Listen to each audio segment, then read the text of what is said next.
Innovate, accelerate, move technology forward. The startup revolution is now.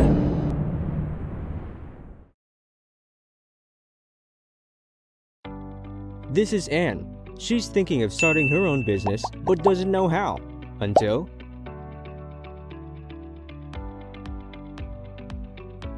Startup Village is a one-stop incubator or accelerator that enables entrepreneurs and aspiring entrepreneurs bring their unique ideas and business concepts to reality.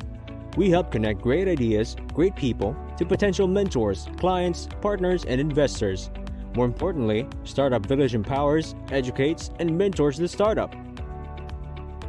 Here are some of Startup Village's programs: The Gift, Village Talks, Mentoring, Breakthrough Pitching Session, Engage, Project Match, and many more. We have supported hundreds of startups and continue to do so. It takes a village to raise a startup.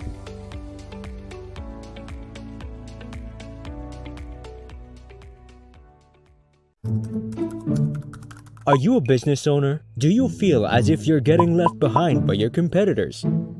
Do you feel that your customers are lessening? Are you not techie? If you answered yes to any of those questions, it's high time for you to level up and digitalize. Introducing Project Match, a platform wherein businesses like yours can find innovative startups that can help your business. In addition, Project Match can help you with knowledge and skills, mentorship and guidance, and access to funds and investments. Project Match aims to be the key in leading the progress towards the restoration of the country's economic vitality by helping MSMEs to prosper in their businesses. Through Project Match, you and millions of MSMEs will have the opportunity to succeed in the new world. Join us and match now!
Hello, everyone. I'm Carlo Calimon. I am the president and co-founder of Startup Village. Today, we will be talking about the impact of digitalization on MSMEs. But before that, I'd like to introduce who we are. We at Startup Village, we're an incubator and accelerator that helps enable startups, especially those who are coming in at the very early stage, so that we can discover, develop disruptive technologies that displace existing technology so that we can come up with groundbreaking solutions that can virtually or eventually change the way we do things all around us. What we want to do is we want to help the next generation of entrepreneurs and startup founders come up with new ideas and good companies that can change the way we do things all around us. We have been doing this for the past 5 years, and we have current programs such as Breakthrough Online Pitching, The Gift, and much recently, we just did Engage. Engage is a program that allows us to go to Silicon Valley and other areas of innovation so that we can immerse ourselves in what goes on in these centers so that we can bring the culture, knowledge, and learnings back here in the Philippines. But today, in relation to today's topic, one of the pivotal programs that we at Startup Village implement is Project Match. Project Match is a marketplace and resource platform that helps in digitizing MSMEs by linking them to startups who provide the much needed digital solutions and technology that can help elevate, right, the way we do business. This is a program that is supported by USAID but implemented and conceptualized by Startup Village.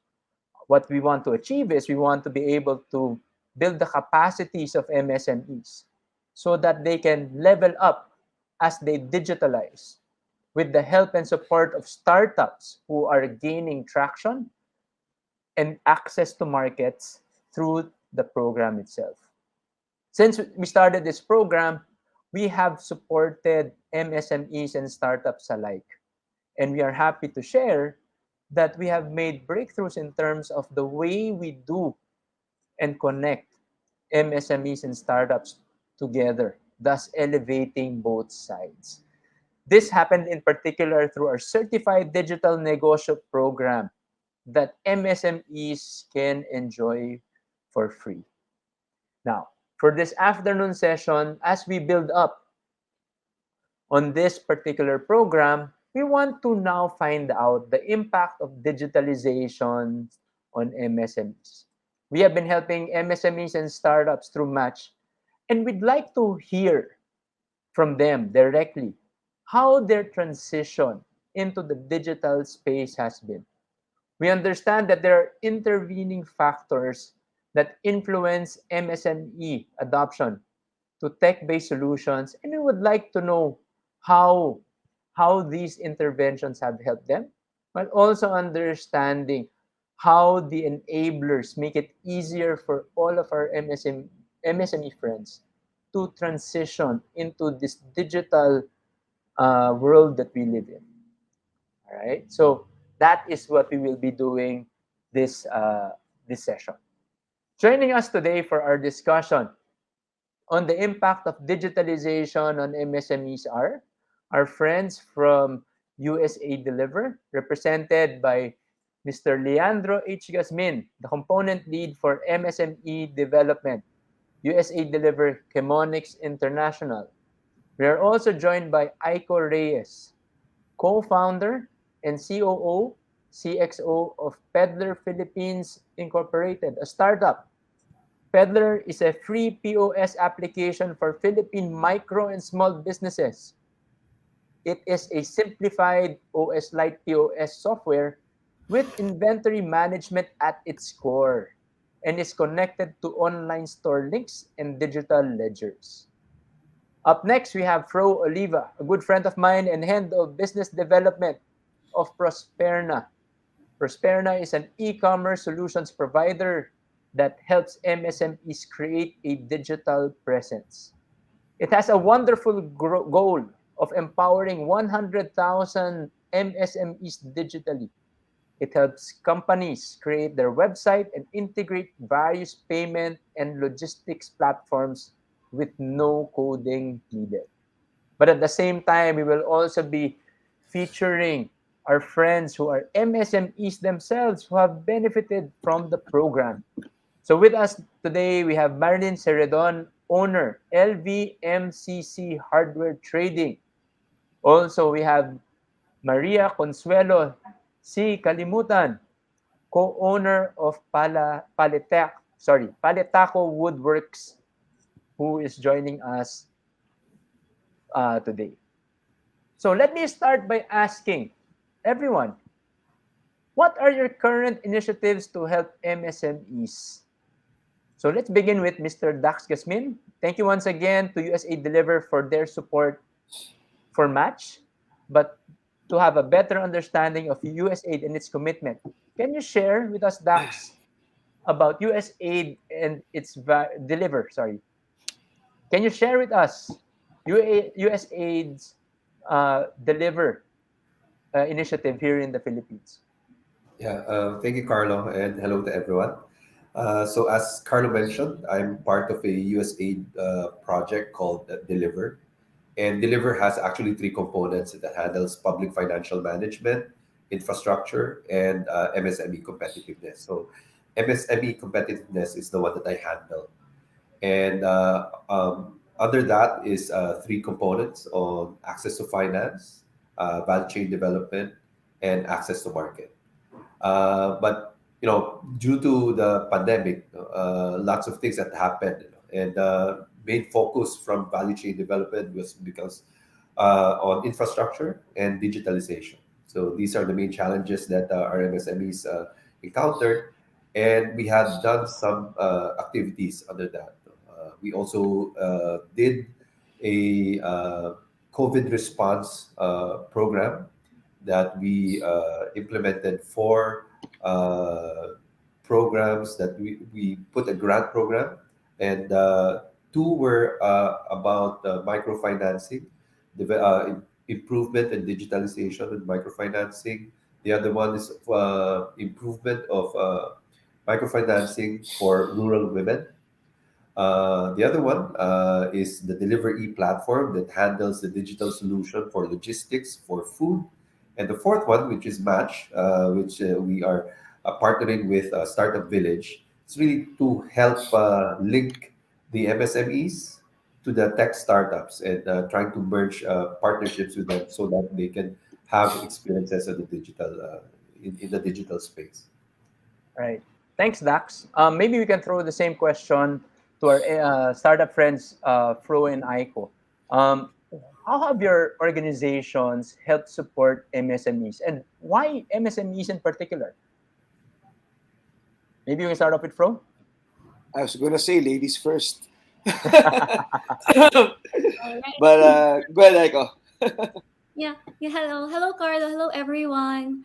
So, no, bakit nga MSMEs? But before that, I want to introduce, no, ano yung ginagawa namin dito sa Peddler. So, here at Peddler, we're doing digital and financial inclusions for MSMEs. So, Peddler actually started during the peak of the pandemic.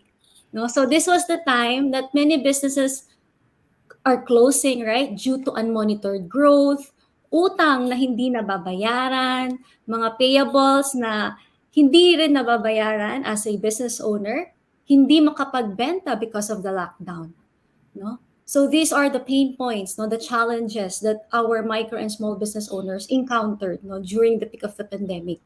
That's why we developed Peddler. No, it is an OS-like POS app that can manage simple bookkeeping and inventory management for micro and small businesses. No, you can also send an SMS credit reminder sa mga customers mo na may utang sa'yo.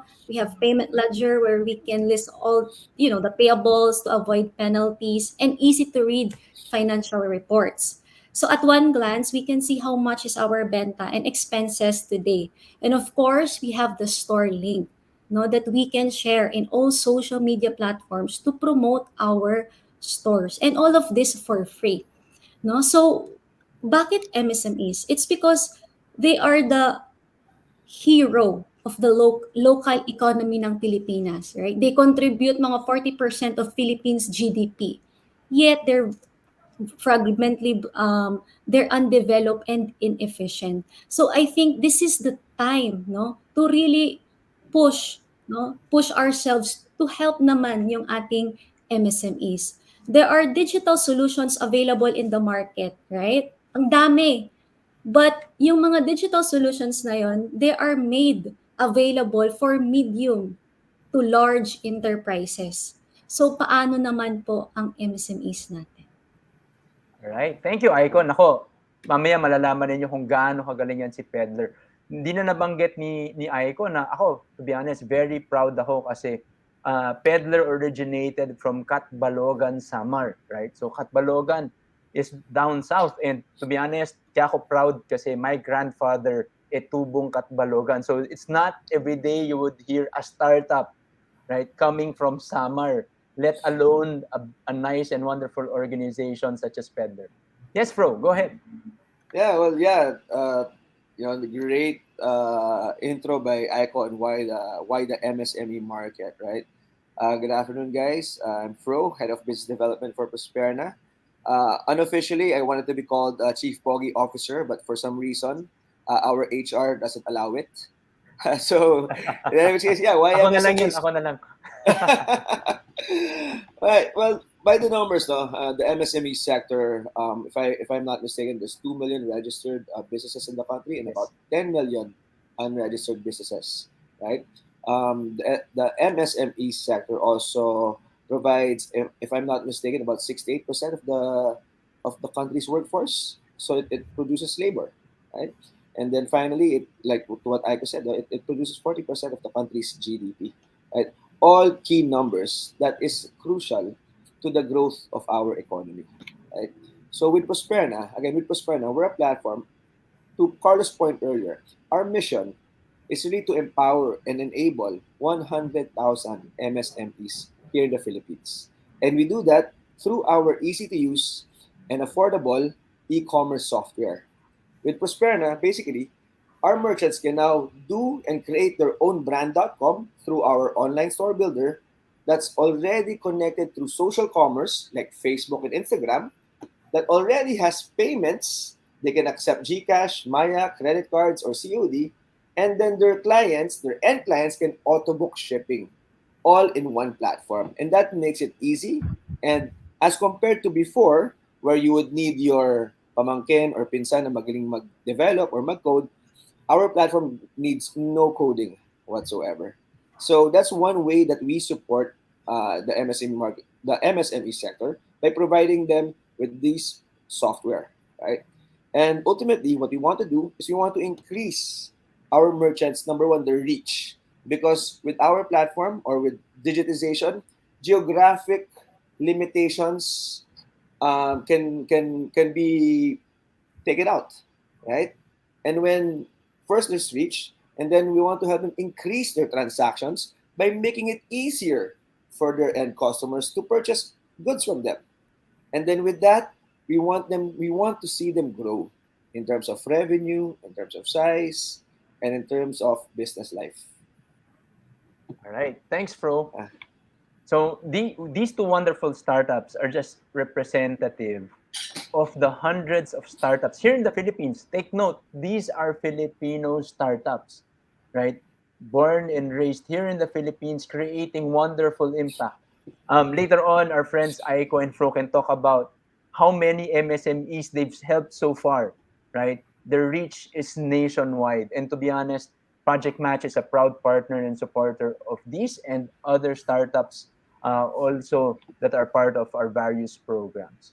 But up next, we'll also give time for our MSME friends, Ma'am Shell and Ma'am Marilyn, to also talk about their respective businesses and how digitalization came about for them, right? I remember as I was giving talks for DTI, I remember doing sessions on digitalization.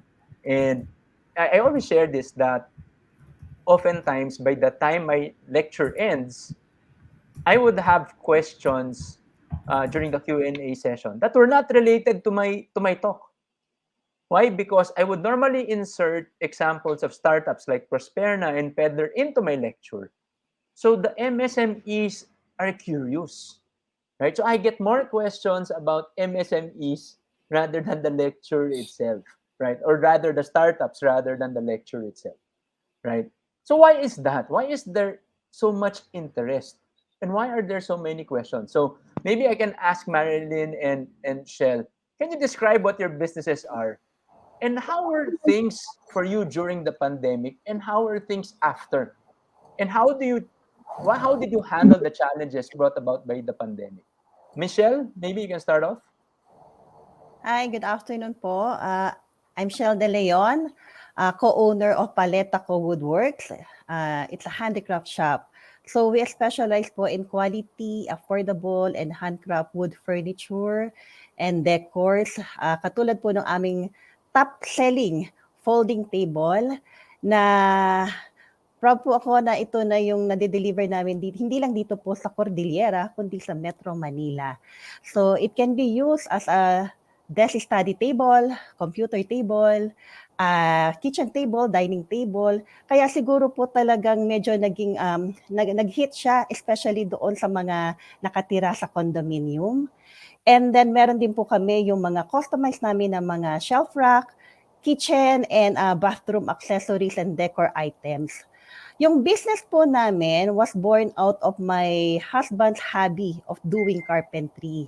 So ako naman po, experience ko na as an event, sales and marketing practitioner. So nag-decide kami ng husband ko to turn his hobby into a business venture. That's the birth of the Paleta Co Woodworks. Okay.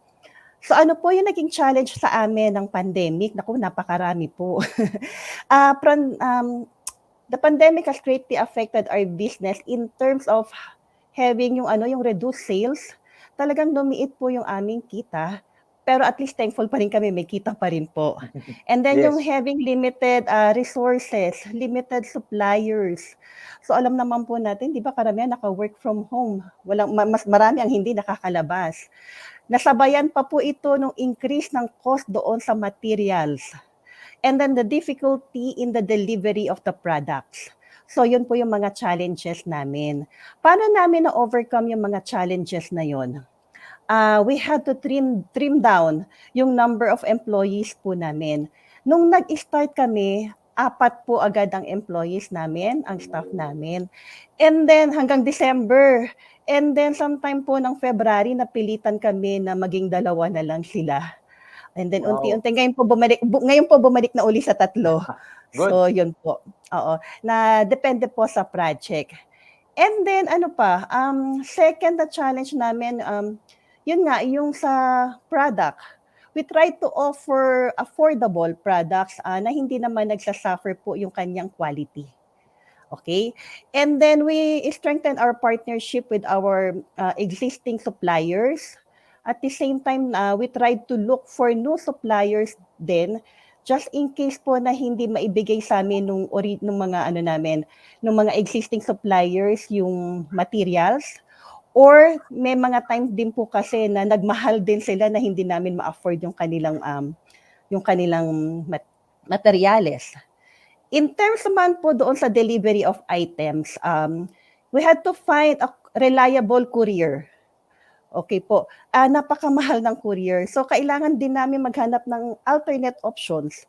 So, ang nakita po namin yung mga service bus company, like yung sa Victory Liner. So, yun, nakatulong naman po siya sa amin to ship out yung mga orders doon, especially sa Metro Manila. Ang disadvantage lang po, limited lang yung pwede naming madeliveran. Yun po.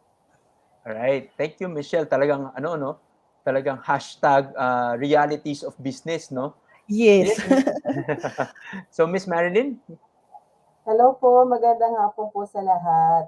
Thank you so much for this opportunity. But before I start with, mag-hi lang ako kay Sir Carlo Calimon na nice to see you again. Tsaka kay Sir Fro Oliva kasi we've been lagi nagkikita before. So ngayon lang ulit. At sa lahat po ng mga guests natin at panelists natin ngayon at yung back employees natin dito this StreamYard. So with back to the question. So ang awang business nag-start siya 2019. So from being an OFW before, so my husband stopped me working overseas. So bilang siya ay isang civil engineer. So nag-decide kami at nilagay niya ako sa business. Ganito. In relation to that, kasi nga civil engineer siya, kaya siguro hardware yung gusto niyang itayo.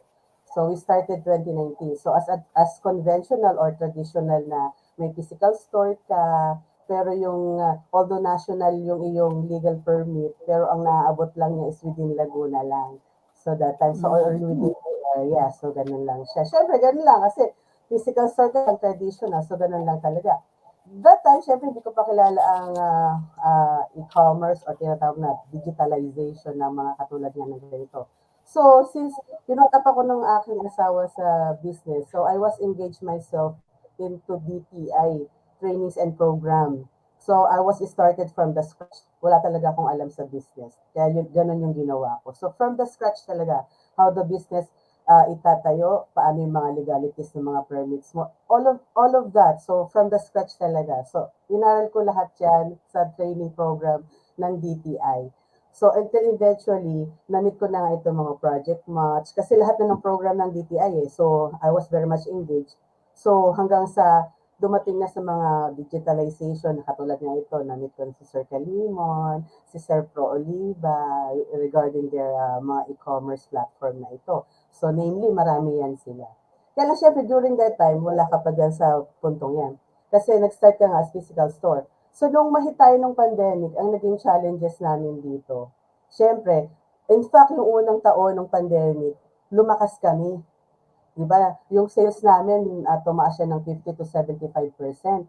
But a year after that pandemic, yung ikalawang taon niya na. So parang sumadsad, na bumaligtad naman. So 50 to 75% din yung ibinaba niya. So katulad mo, Miss Ciel de Leon, yung mga challenges na nadaan natin. So cost cutting, you have to lay off employees. Kung dati employees mo 10, naging dalawa na lang i-maintain mo, nagbawas ka ng mga other expenses mo pa. So ang hirap talaga. So yung marketing, isa rin yan, marketing and advertising. So paano mo magagawa yan? Nagkagano na nga yung pandemic, di ba? Tapos unti-unti, di ba, nag-evolve sa digitalization. So yung from traditional to e-commerce. So paano yung acceptance pa sa umpisa? So yun yung mga challenges, so napakarami. But sa ngayon, dahil nandito tayo ngayon sa digitalization, so mamaya mapoprove natin kung paano tayo nakasurvive. Diba? At nagsusurvive hanggang ngayon. Alright. So muna tayo. Salamat po. Thank you, Ms. Marilyn. Congratulations on, on bouncing back. And also to Michelle. Actually, si Ms. Marilyn, kilala na natin yan siya matagal na, no? Especially during the pandemic. Siya yung tinatawag naming seminarista, right? Lahat ng seminar ina-attendan, right? Pero okay lang yun. Bakit? Kasi naman, right? Ang dami natin natututunan in the process. In fact, alam ko yung hardware, isa lang yan sa iba pang negosyo na meron si Ms. Marilyn. So, but our focus for today is just the hardware store. Pero nakita natin sa ating mga nanonood now, right? How the challenges of an MSME is the same challenges as the bigger organizations. But tulad ng sinabi ni Aiko, a lot of the solutions that we see, digital solutions, right, are more focused on those that can afford, the medium, large, and so on. But the SME, the micro, especially the micro small enterprises who comprise the backbone, right, of our economy in terms of employment, in terms of revenue, in terms of creating opportunities for everybody, sila yung normally na pag-iiwanan, right? And maybe I'll jump into this question muna to Michelle and Miss Marilyn. How has digitalization and Project Match helped you in your digitalization journey? Right? Kasi binanggit nyo kanina, right? Nung simula ng pandemic, akala mo nasa ano ka, di ba? Nasa you're at sea, yung alon, taas baba, right? Angat ka, then mababa ka, akit ka because of the lockdowns and the different situations that the pandemic has brought us. Right? But digitalization is something that you incorporated at one point through Project Match and our different certified digital negotiation sessions. So how has this helped you run and grow your businesses today? Can you share something in relation to that? Michelle or Miss Marilyn? Oh, sino mauna? Kompyang na lang. Sige po. Ako na lang po siguro mauna. Siguro kasi nung una talagang hindi pa ganun kabukas yung pagtanggap sa e-commerce, sa digitalization. Kasi nga, unang-una MSME ka lang. Kami, o di ba? So, yung pagtanggap muna, kasi yun yung naging new normal. New normal na siya. So, whether you like it or not, parang kailangan mong sumabay, mag-trend. Yung una yung pagtanggap, pangalawa, paano mo sisimulan? Yung paano mo sisimulan siya. Pangatlo, kaya mo ba? Kasi di ba pag sinabing e-commerce platform, yung conversion model, medyo ang perception kasi ng karamihan dyan, mahal siya. So can't afford. Yung malalaking mga negosyo lang o businessmen lang yung makaka-afford niyan, di ba? So parang nasa isang side lang siya ng utak mo pero hindi mo pa siya sinusubukan. So until finally dumating yung time na yung Prosper na my chat niya, naging affordable na siya. So, saka parang hindi yung naging fit sa kung anong klaseng business meron ka. So aside from the napakaraming very awesome talaga ng mga platforms like Perdler, ang gaganda niyan eh. Lahat yan sila, even the next pay, at yung iba pa, napakarami. Kaya lang, tinulungan tayo ng project match talaga na makapili nung babagay talaga sa business mo, klase ng business mo. Yung makakapasok lahat yung kakailanganin mo sa capacity na meron ng isang MSME na katulad ko. Diba kasi, alam mo naman, nabanggit din ni Miss Ciel kanina na since maliit lang tayo, so limited din yung mga resources natin, so limited lahat. So unlike yung sa mga large businesses na malalaki, they have the enough puhunan to go what they wanted to. But sa atin kasi, pag maliit ka, parang utak yung gagana, hindi yung capacity mo na kung anong meron ka physically, kung malaki bang puhunan mo. In fact, yung mga financial institutions nga na yan, napaka-grateful din natin na from DTI programs and training programs din talaga. So, na-meet natin sila, yung access, napakadali na. Kung yung before nga, di ba? Bago ka makautang sa isang bangko, parang napakahirap mo pang makipag-usap kung kani-kanino. But with DTI programs, talagang naging accessible na, even the financial institutions. So, nagsimula ka sa malaki o maliit na utangin mo, andyan sila. Parang all the way ginagawa nila para sa MSMEs. So, until finally, ito na nga, nakilala ko yung Prosper na my chat, and then from there then, so ito na nga kami na nando na sa kanila. Ito na nga yung ginagawa namin para sa business. Alright, thank you Miss Marilyn. Ako, Fro, mukhang ang dami mong endorsement galing kay Miss Marilyn. So kailangan bigyan mo na siya ng libreng credits pagkatapos ito. Pero multiple credits. Multiple credits pagkatapos ng session, mag-uusap na kayo dahil may i-upgrade ka na ni Fro. No, but seriously though, yung experience ni Miss Marilyn is reflective of yung madiskarteng entrepreneur, right? Yung madiskarteng entrepreneur na kahit anong mangyari sa pagnenegosyo, kailangan nating hanapan ng paraan, right?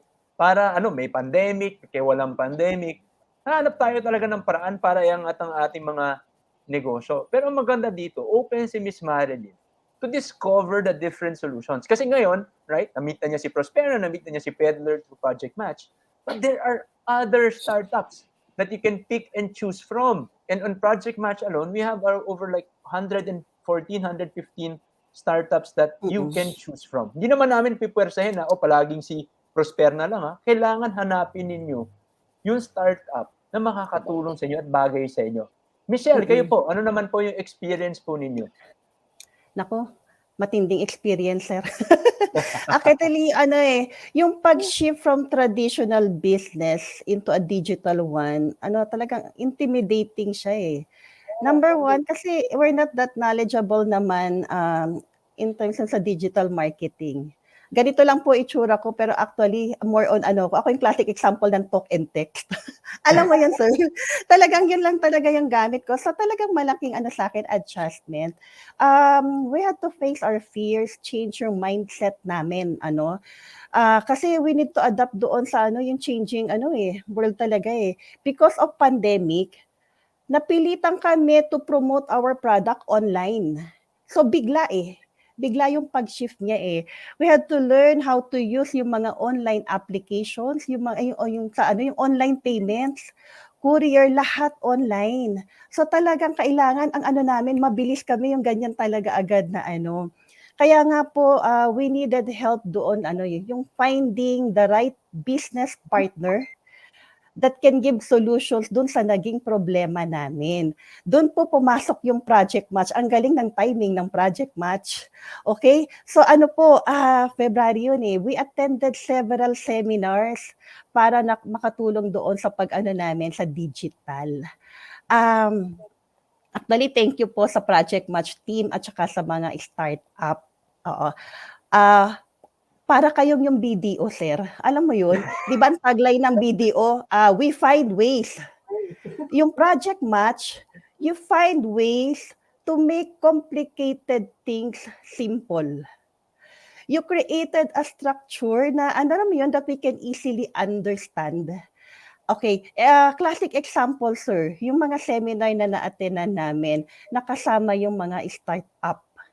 They recommended an online application to simplify accounting.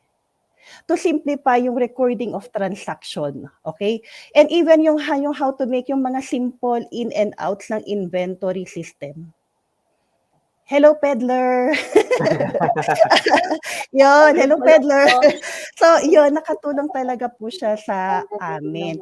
Actually, yung sa Project Match, sir, ang biggest takeaway ko sa program na to,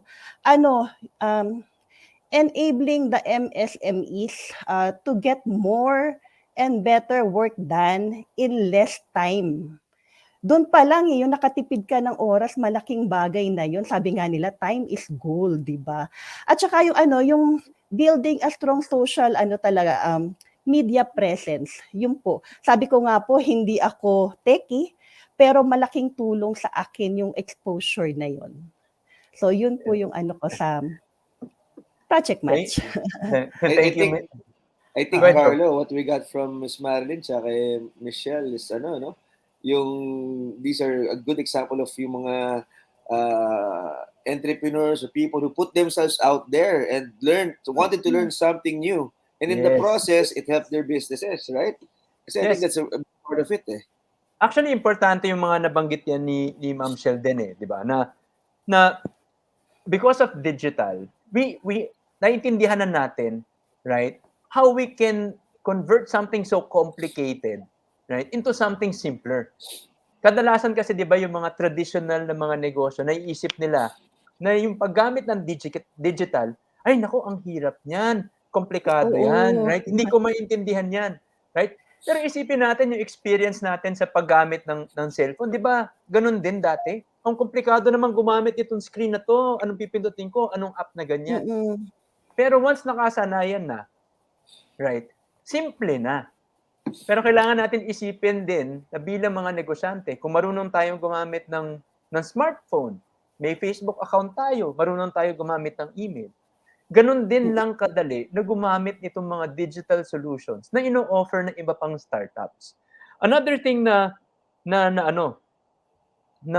gusto ko sa sinabi ni Michelle is yung shift sa pag-iisip, right? Kasi napilitan ka right? Nagbago yung mundo. So kailangan natin talaga mag-adapt kundi mapag-iiwanan tayo. We needed to find something better, right? And ito yung gusto ko rin. Akala kasi ng mga MSME parati, gastos na naman yan. But remember, sa paggastos, may ROI. Ano yung ROI na kadalasan natin nakikita? Time savings. Di ba? Dati, kunwari, yung trabaho ng isang tao will take them 1 week. Right? Ngayon, it can be done in 30 minutes. Biro mo, ang laking bagay nun in terms of time savings. Pero nakakahalata na ako kay Michelle at saka kay Miss Marilyn. Puro ang endorsement kay Prosperna at saka kay Peddler. Mukhang meron kayong usapan in the background, no? Kapag mabanggit kayo ng madalas, meron kayong mga free upgrade at saka free credits. Wala bayad to. Parinig lang pala yun. But, throwing the question now to Fro and Aiko, right? We heard some stories of why and how MSMEs like Miss Marilyn and Michelle have become digital and have embraced it because they were forced to. But maybe Fro and Aiko, you can share some highlights of your work, especially working with MSMEs.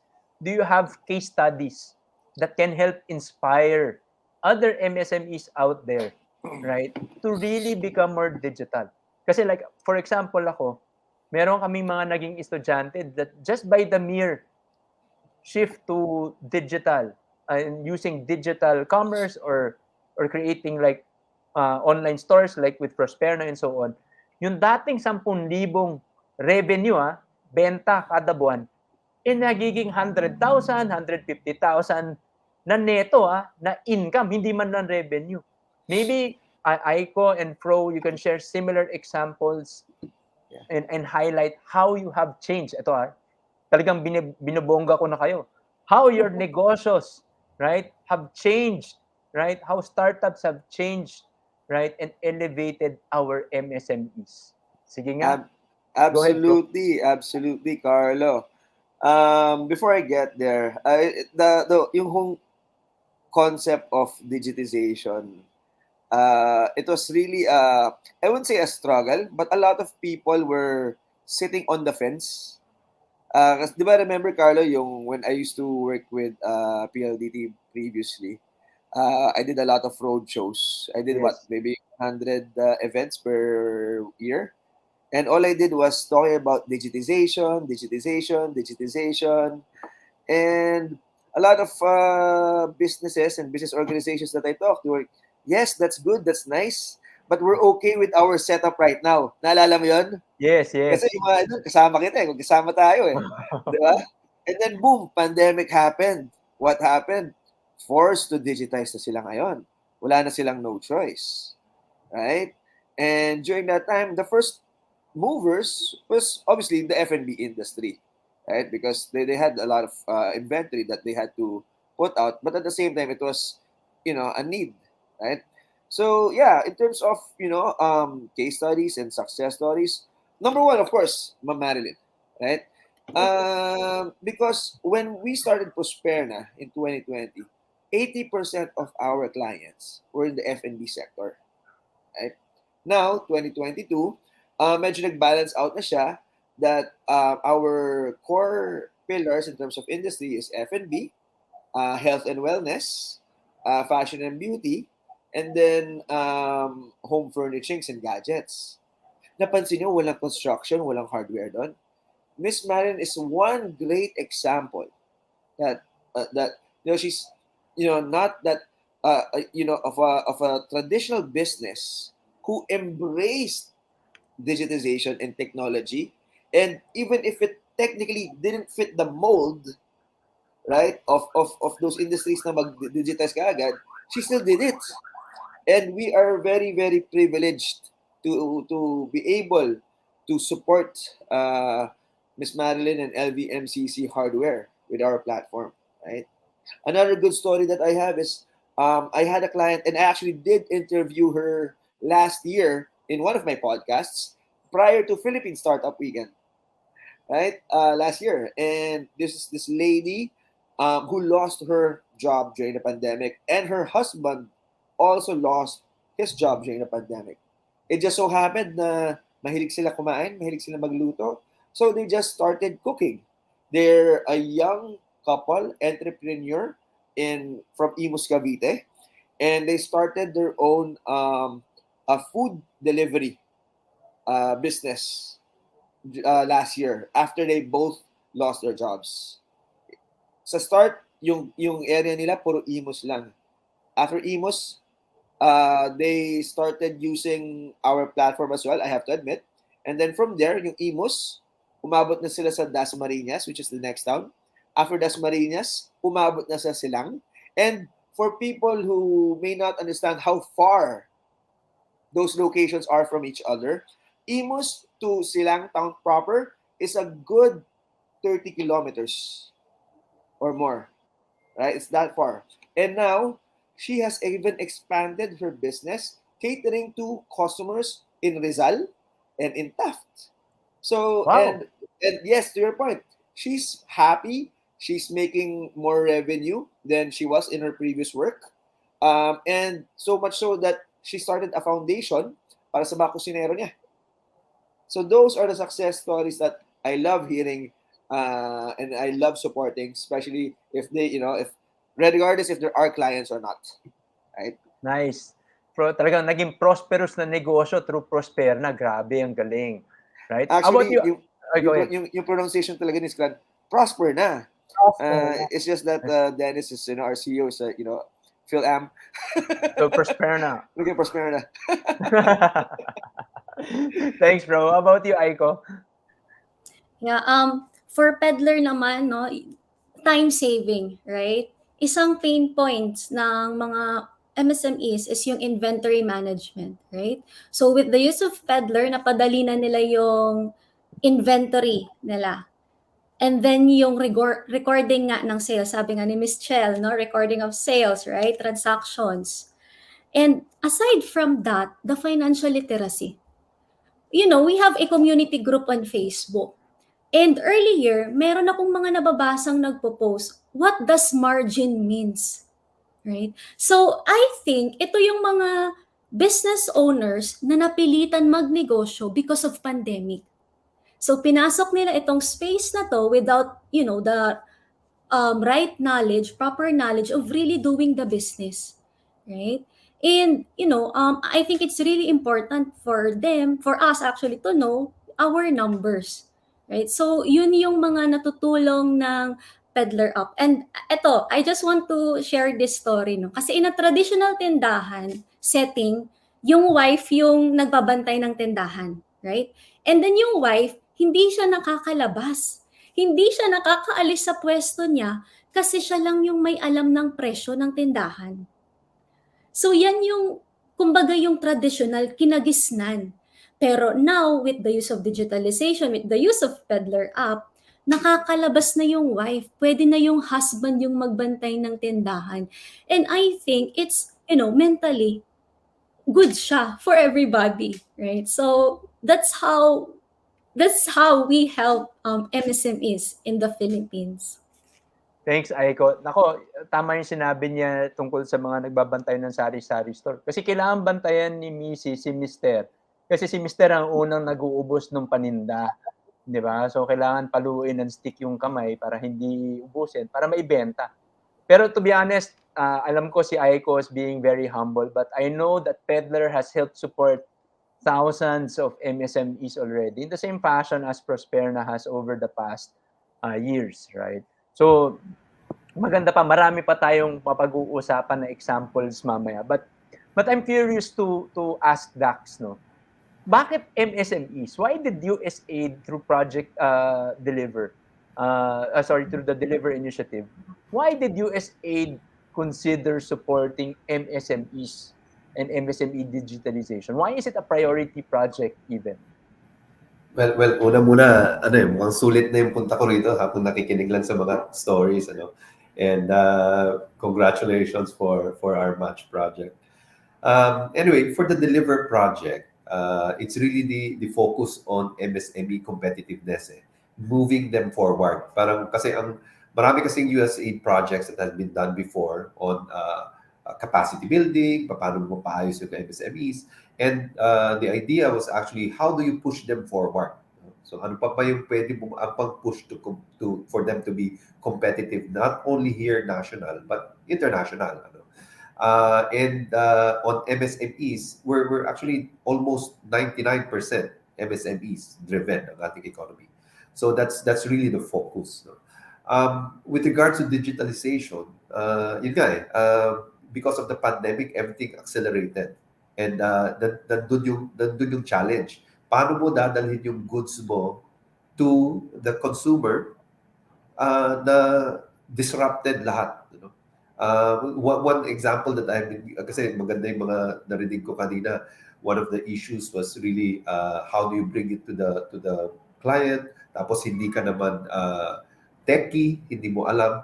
One of the programs that we did was actually for the farmers. Simula nung pandemic, nakikita mo sa news, yung mga farmers are just throwing away their goods. Kasi, may mga lockdowns, hindi makabiyahe yung mga truck, hindi nga maka-harvest kasi bawal lumabas yung mga tao, di ba? So, it's not comparable to like fast-moving consumer goods. Pwede mo naman ibodega yun pero ang gulay, for example, hindi naman siya pwedeng it will be wasted.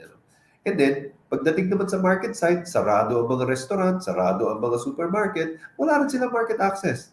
But, everybody still needs to eat, di ba? So, nandun lang sila sa bahay nila, nag-aantay. So, that was a challenge. So, it has been a challenge ever since, but pandemic really magnified that fragmented issue on logistics ng food.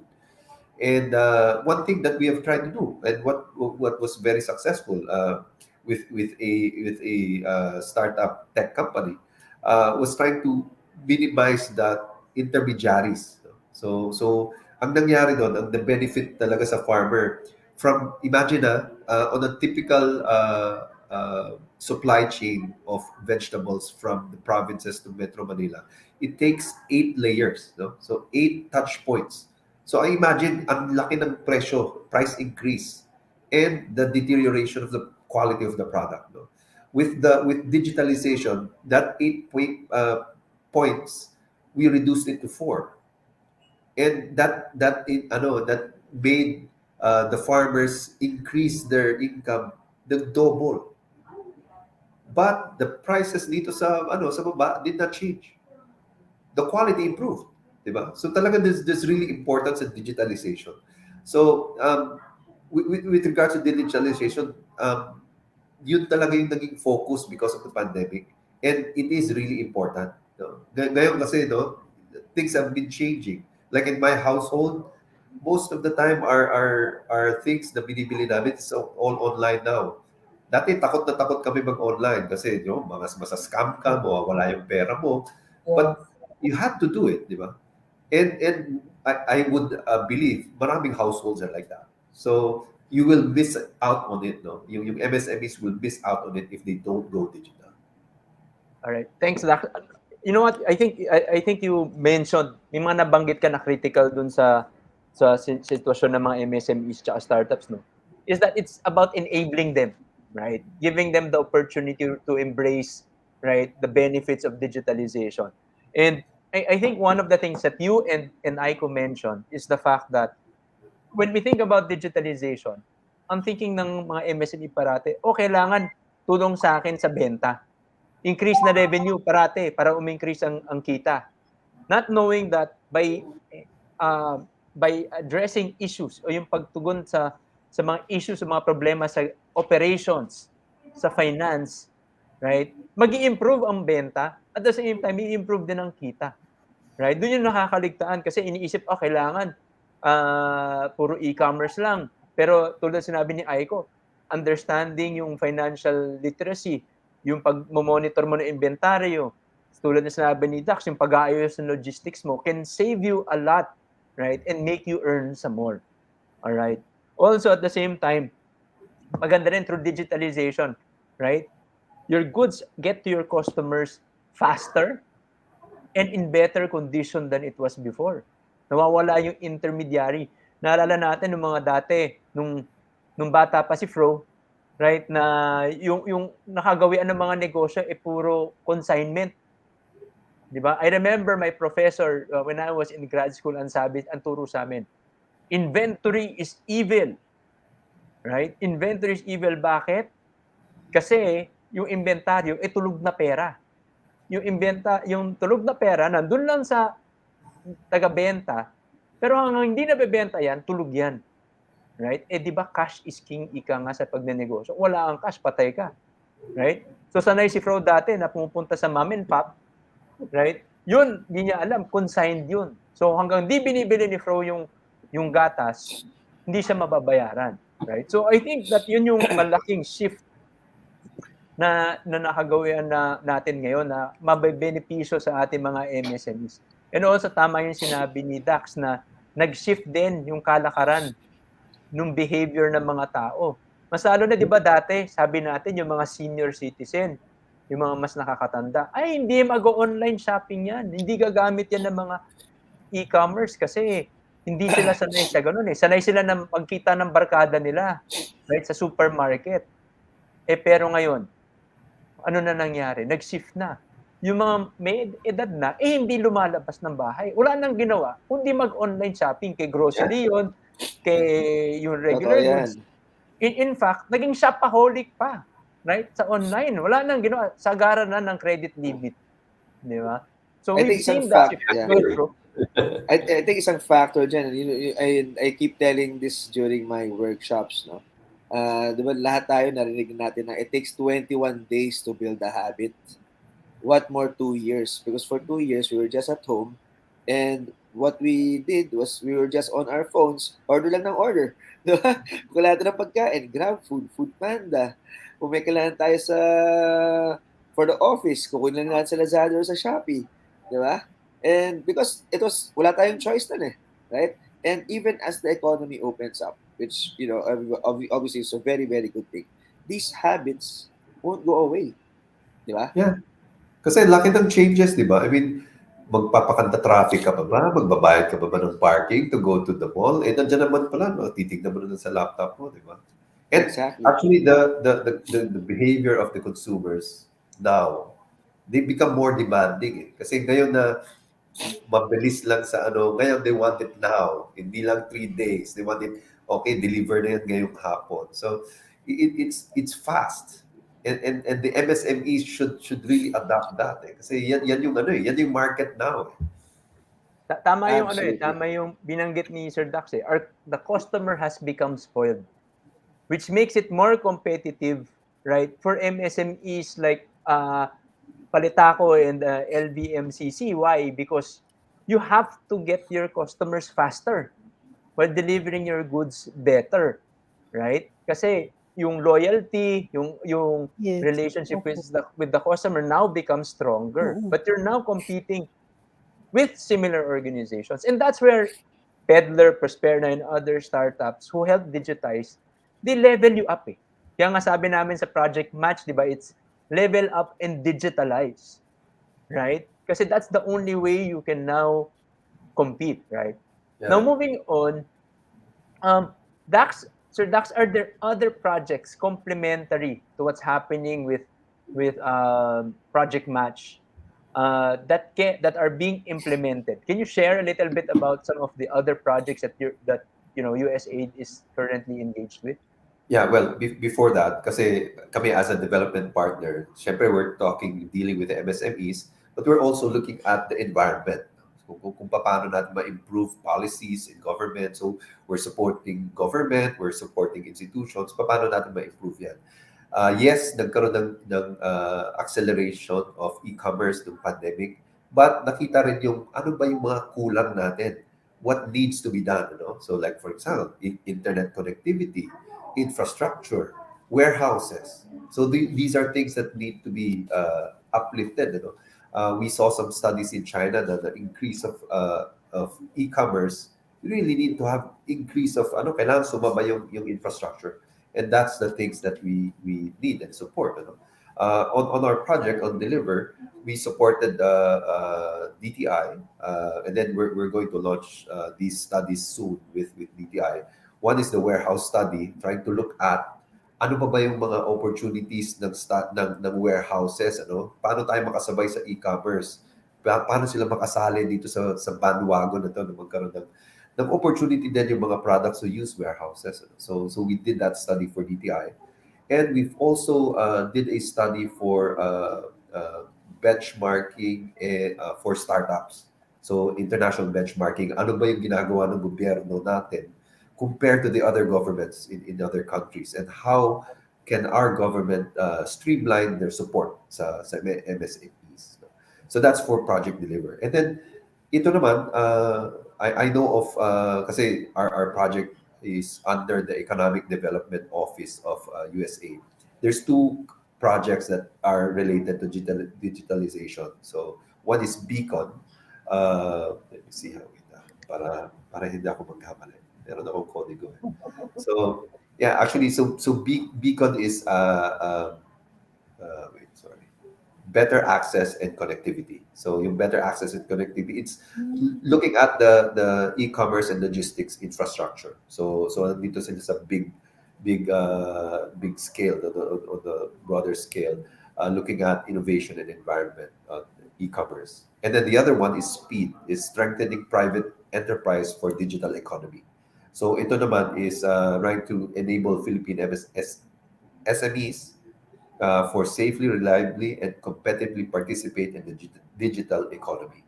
So talking about e-payment systems, fintech innovations, and integration of e-commerce platforms. These are the ones that will push forward what we have done as USAID Deliver. Thanks, Dax. O sakto pala, medyo nangunguna na si Project Match dun sa mga proyektong yan.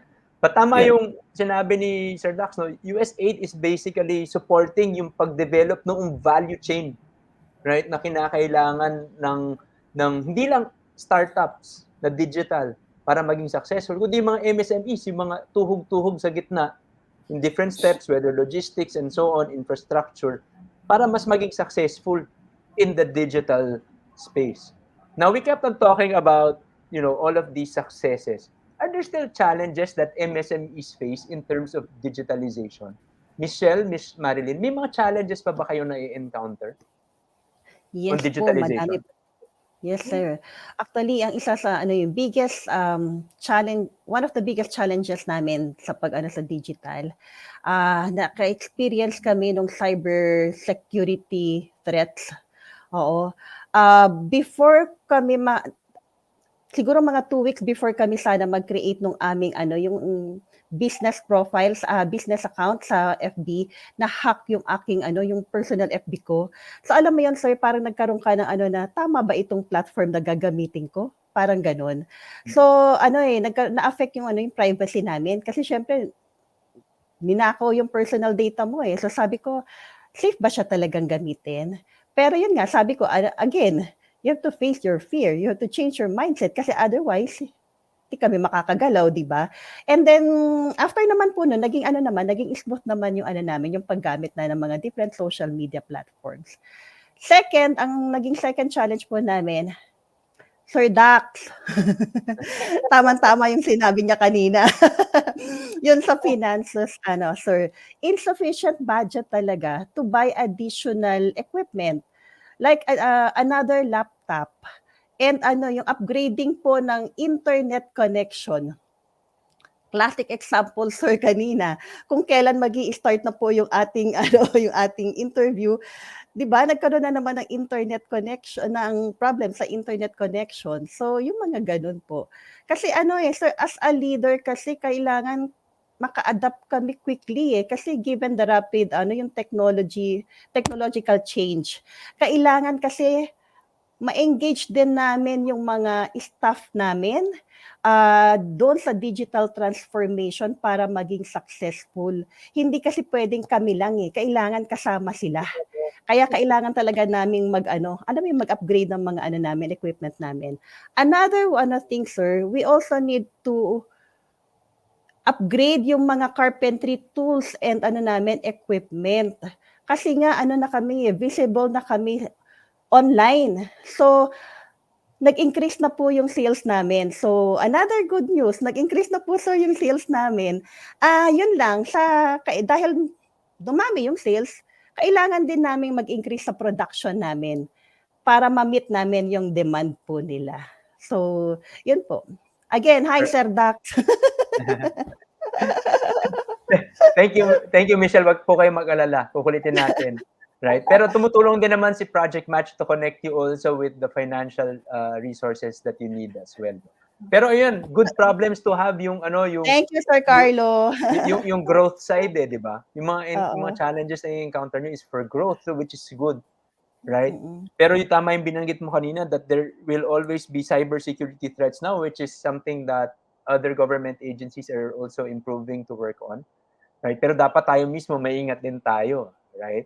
But those are challenges that are realities. Pero tulad ng sinabi ni Michelle, right? We just have to move forward. We need to adjust, right? Because we cannot stop din naman. Correct? Just because na-encounter tayo ng konting bump on the road doesn't mean we stop, right? In fact, when we hit the bump, we get up and we move forward. Hump lang naman You just have to jump over it, right? Miss Marilyn, kayo po. Sa amin naman, sir, ang naging challenge dyan na very challenging dyan yung competition. Kasi yung unang mo kaagad So, paano ba ako e-commerce platform? Parang Lazada and Shopee na lang yung kilalang kilala. So, parang yung meron kang ganong pag-iisip na, dapat ba o hindi? So, meron kang, why you holding back trying the digitalization for e-commerce. Pangalawa, yung order fulfillment. Paano nga yan? So, yung order fulfillment. So, dyan lalabas yung logistics yung supplies and demand. So, dyan siya lalabas Yun yung challenge. Pangatlo, yung financial na sinasabing paying online banking. O, di ba? Yung mga ganong nagiging challenge. Kaya lang, kapag nakakita ka nga ng isang e-commerce na pasok lahat siyang hinahanap mo, na whether you like it or not, bilang isang owner nga ng maliit na negosyo ito, whether you like it or not, kasi hindi mo siya alam. Paano mo siya gagawin? Paano mo siya matatry kung hindi mo nga siya susubukan? Diba? So, talagang mapipili ka talaga na, sige, try natin. So, we will see if it's really going to work out or not. Kung sa umpisa, trial and error, at least you learn. Malalaman mo, maiintindihan mo rin siya. So makikita mo rin doon sa mga bagay na yun, malalaman mo yung dapat at hindi mo gawin at paano mo nga mai-improve. So kinakailangan talagang kumuha ka ng third party that do it for you kasi nga wala kang alam. Anong alam mo sa e-commerce digitalization? So if you're not going to try, wala. So nung ito na nga, pumasok na nga si Prosper na, sinubukan ko na nga siya. In fact, ito lang siyang June ko siya in-avail. So itong June ko lang siya in-avail kasi dumating din yung time na talagang ginawa na nilang affordable talaga ang e-commerce na katulad namin. Kasi dati, nung una ko silang makilala, parang hindi ko pa sila kakayanin. Parang ganon. So medyo, di ba yun din yung perception kasi pag meron kang online or online store or website na tinatawag, mahal yan, di mo ma-afford yan. Tapos dumating yung time, ito na nga. So nag-offer sila na affordable na para sa mga MSMEs. So ito na nga, June, in-avail ko siya. So it really takes a while also kasi yung data collection, data-driven, very special yung sa case namin kasi hardware kami. So we're not yung normal or typical na or yung common na pagkain or yung magagaan na products lang. So kami pa rin yata yung kauna-unahan sa Prosper na naging digital na hardware. So ano ba yung mga products namin? So yung granite slab pa lang, isa pa lang yan, 4 na tao na yung bubuhat niyo kung 60 by 240 yung size niya, di ba? So yung ganon, so kami pa lang yata talaga yung kauna-unahan sa Prosper na hardware. And good thing, yung isa talaga, kaya ko siya in-avail, na pasok talaga sa pangangailangan ng klase ng business namin. Kasi even logistics, kasama na rin sa kanila. So they have few that affiliated with the logistics. So, 'di ba? And good thing sa amin kasi direct kami sa mga aming mga supplier, may mga tinatawag kami mga exclusive agreement, kaya nagiging direct kami sa mga supplier. So, ito nga, yung sa logistics na to, dito pumasok nga yung sa Prosper na kahit yun, you can book your own, ikaw na mamimili, yung customer mismo mamimili kung saan mo siya gustong ipabook na logistics. Tapos with the online payments itself also, talagang nandun din siya. Ikaw na rin ang mamimili, customer na rin na, na from e-wallets like GCash, like Paymaya, GrabPay, even the over-the-counter, bank transfers, debit and credit cards, diba? At iba pang form ng payment, nandun na rin sa ano nila, sa website na o sa e-commerce platform na yon. So even the inventory itself, so nakapagsimula ka ng transaction sa kanila, recording na lahat from sales, inventories, naka-record na lang siya. So kung kakailanganin mo na lang yung documentation purposes for accounting and bookkeeping purposes also. So i-print mo na lang siya. You don't have to make it manual na ganyan kasi kumbaga history na siya kagad doon. Ipiprint mo na lang pagkakailanganin mo. So, nandun na rin lahat siya eh. Kung ano na yung sales mo, ano may mga interview nung mga... So, parang pwede na siyang makipagsabayan as Shopee and Lazada. So, ganun na rin siya. Talagang medyo special lang yung case namin kasi nga, malalaki yung product namin, mabibigat yung product namin. So, yun lang yung naging special. But the same thing, pwede ka na makipagsabayan o makipagkompetensya like Lazada and Shopee. You can also add to cart, yung ganyan. So, ganun siya kasi may ganun siya, yung platform niya, ganun siya eh. May add to cart or you can choose the product by category or you can choose, you can view all the products. So, kung ano man yung kinikerry namin ng mga brands, di ba? So, by category, pwede mo siyang tignan, pwede mo rin siyang tignan by all. So, yun yung naitulong nga nung Prosper na sa ngayon na almost done na kami kasi nandun na kami sa point na talagang pinaplansya na lang namin yung setting up how magiging madali para sa customer yung sa logistics saka sa mga online payment. Then almost done. By next month siguro talagang ayan na. Okay na siya. Kasi it takes time kasi yung setting up. Whether talaga it takes time a little bit talaga bago siya ma-plan siya lahat muna. Di ba, Sir Pro? Tsaka yung yung technical support nila, sir, ito pang isang very thankful ako talaga, yung technical support nila all the way. They spoon feed you up. So, nasa yun na lang, di ba? So, kung paano talaga siya matututunan yung familiarization and navigation with the online store itself, di ba? So, nasa yun na lang kasi spoon feed up na nga sila sa'yo, tuturuan ka. 'Di ba? So nasa yun na lang kung para hindi mo siya magamayan talaga at makabisado yung lahat ng kinakailangan para magawa mo talaga yung from the very first transaction and all of that. Parang gano'n. So gano'n ka galing. Kaya thank you. Talaga po. Maraming salamat po, Ma'am Marilyn, for your kind words. Yeah, we Mukhang- really make it a point na marami kami mga training videos, tsaka mga articles, and everything that we can do to support our merchants, parang nakwento nga ni Ma'am Marilyn. Sorry, go ahead, Carlo. Hindi, ang tindi talaga nung mukhang may usapang talagang free 1 year access na si Ma'am Marilyn. Endorser. Oo, so pero totoo yung sinabi ni Miss Marilyn, no? MSMEs will always refer to the traditional, the big ones, yung medyo established na, right? Not knowing that you can still expand, right, your solutions to other, right, other channels, other products that can equally, right, be as impactful as these big guys. In fact, may advantage nga yung Filipino startup eh. Ano yung advantage niya? Localized yung solution. Right? Kasi Pilipino para sa Pilipino. Kasi alam nila yung local na landscape eh. Kaya malaki ang lamang na yon, right? Para Sir, sa tsaka mga local MSMEs. Yes, Asikaso kasi kami, sir. Yung mga Sir, MSME. 24/7 talaga yung nila. Yes. Talagang grabe yung nila, support nila. Oo. Kasi yung mga startups din kasi may puso talaga sila para tulungan ng mga MSMEs kasi yun ang dahilan kung bakit sila magsimula ng mga negosyo nila.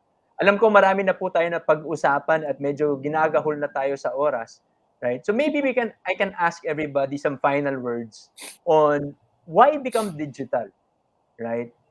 So maybe we can go around the room. Why should startup? Can you help encourage other startups to participate in Project Match, while also encouraging MSMEs like yourselves, right, to join Project Match as well? Sige, maybe we can start from our MSME friends. Why should other MSMEs join us? Michelle, maybe? Why should other MSMEs become digital? Ang laking tulong, sir, sa business. Like ako, sir, akala ko dati kapag ka nag-business ka, basta meron kang produkto and you have enough capital, okay na. Hindi pala eh. So pag nagsabay-sabay po yan, production, promotion, marketing, inventory, delivery, talagang nakaka-overwhelm po siya. So malaking bagay yung meron kaming nalalapitan, na merong tumutulong sa amin para masolusyonan yung mga naging problema po namin. Kaya nga maganda na may mga ganito po tayong partners. Oo, kailangan lang, sabi nga yun nga yung sabi niyo, sir, kanina, di ba? Maraming option.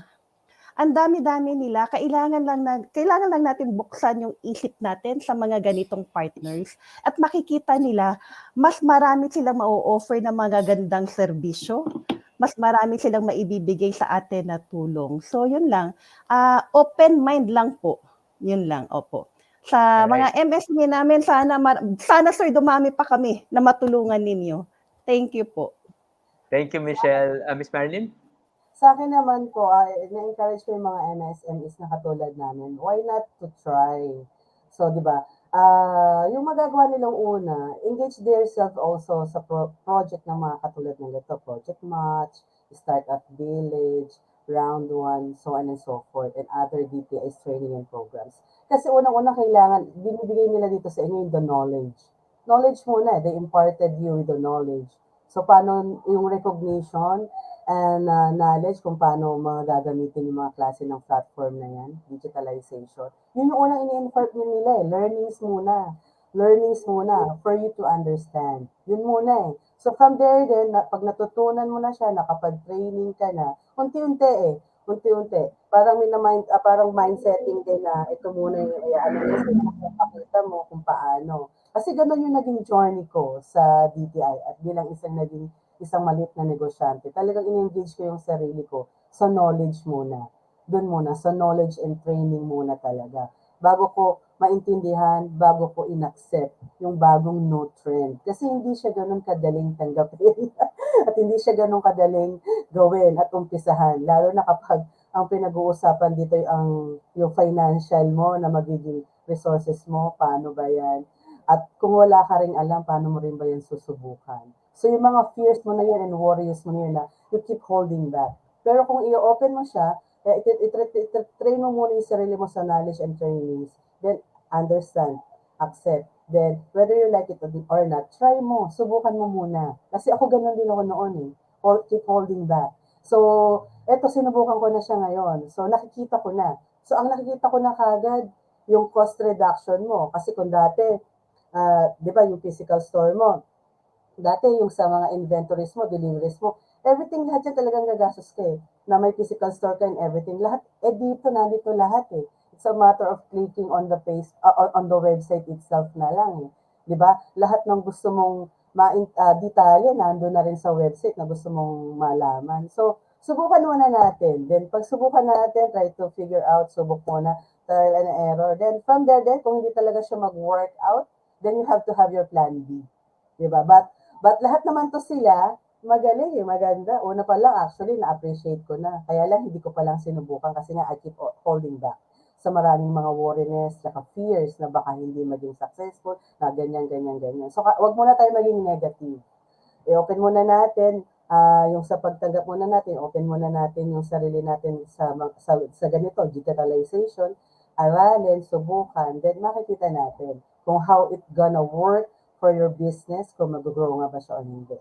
Yung ganun lang, doon tayo magsisimula. Eh. Diba yun lang yung advice ko. Maraming Alright. salamat.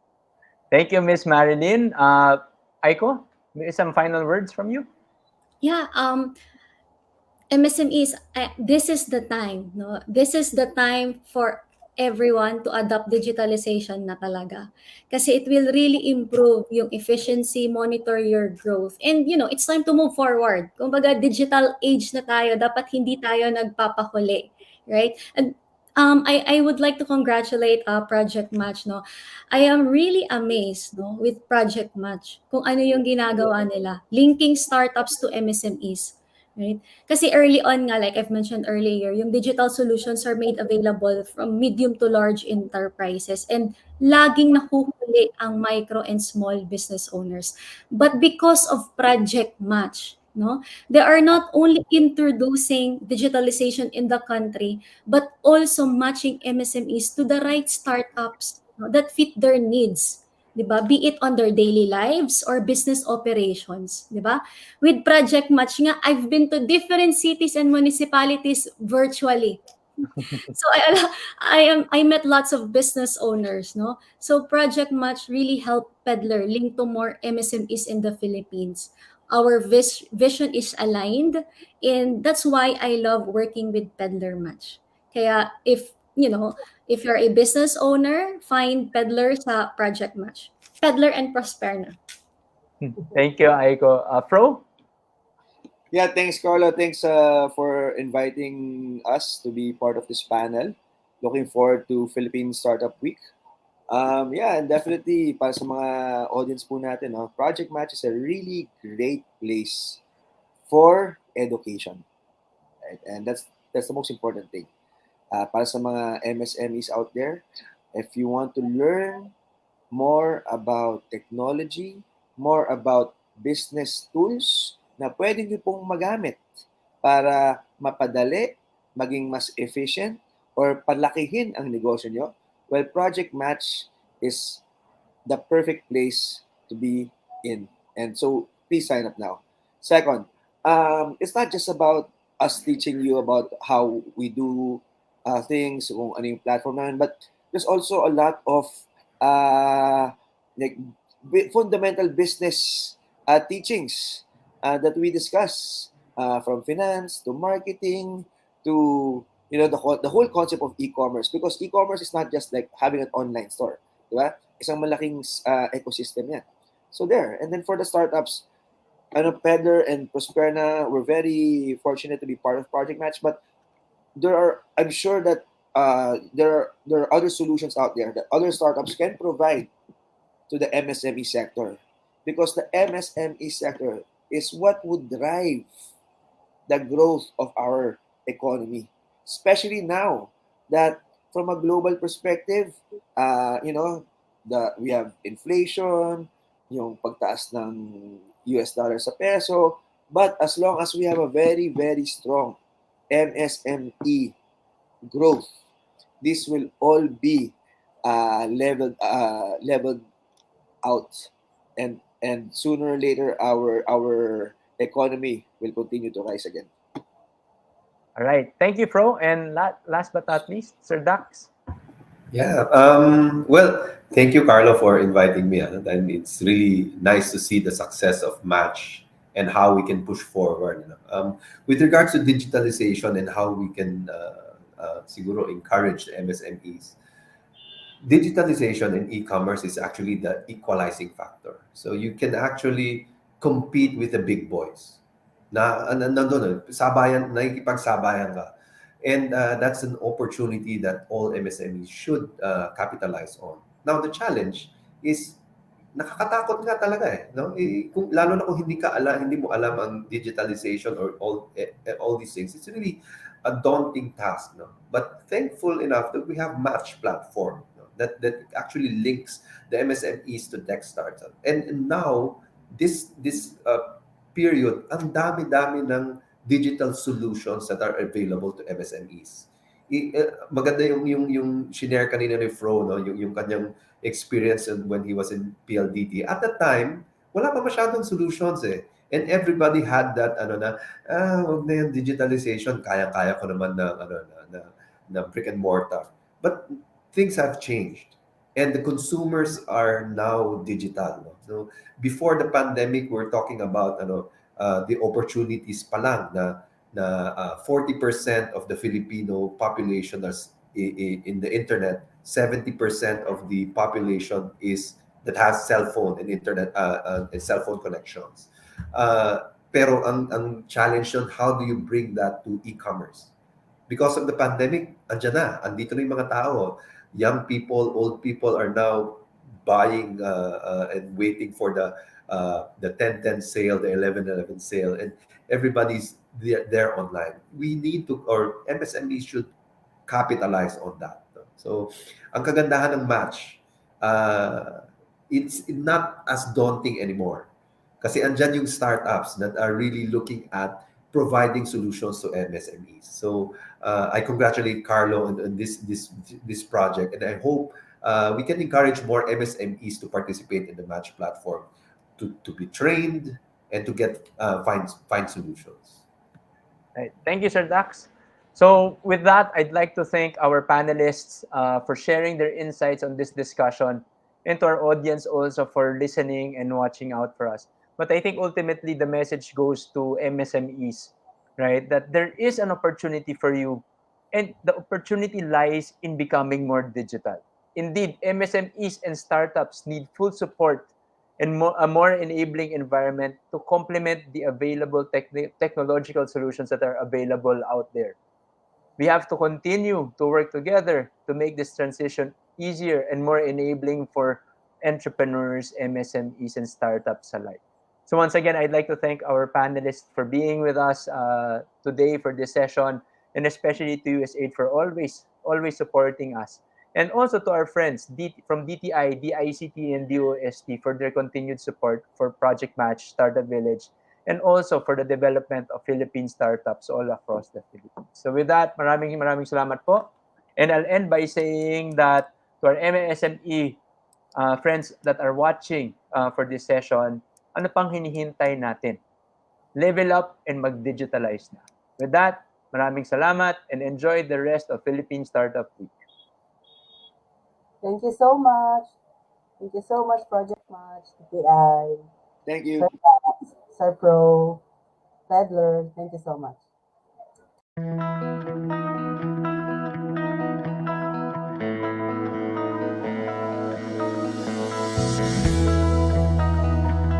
Why are we doing the match? For a startup, they have all of these great ideas, these technologies, right? And they're challenged by what? They're challenged with a lack of connection, marketing, awareness for their products so that people can use them. Now, on the other side, you have MSMEs who are very traditional. Some of them would be educated, some of them would have built their businesses based on situational scenarios, right? Because of their situation. They've been successful, but a lot of them are also too comfortable.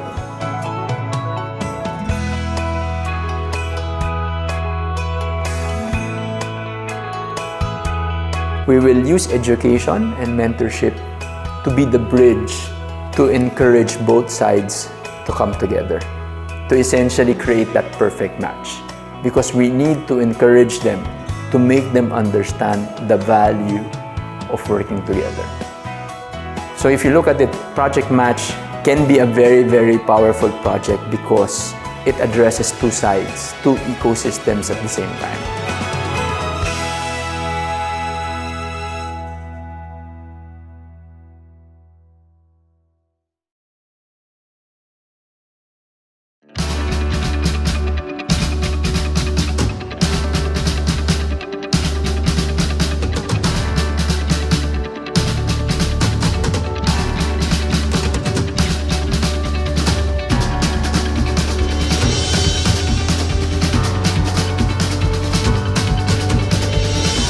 Every time we get hit by a calamity, we always scrounge around for funds to help people that are in need. Preparedness does not happen overnight, and it is not done alone. There's a need for us to level up these guys. They have digital solutions. They need an opportunity. What we're trying to do is to make the supply chain efficient and more cost-effective.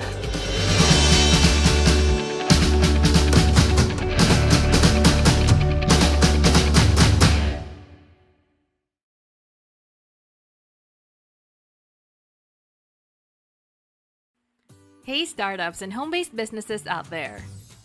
Do you want to market and sell your products and services online, especially on Facebook, Instagram, Shopee, and Lazada?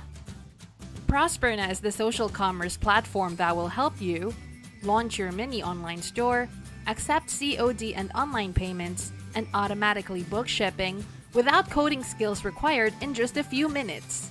Best of all, there's no setup fees and no transactional fees, and you can do all of this straight from your smartphone. Start sharing your mini online store with your customers on the internet, over text, email, and of course social media apps like Facebook, Viber, Instagram, Twitter, and more. Get started today and download Prosperna's mobile app for free, or you can register at app.prosperna.com.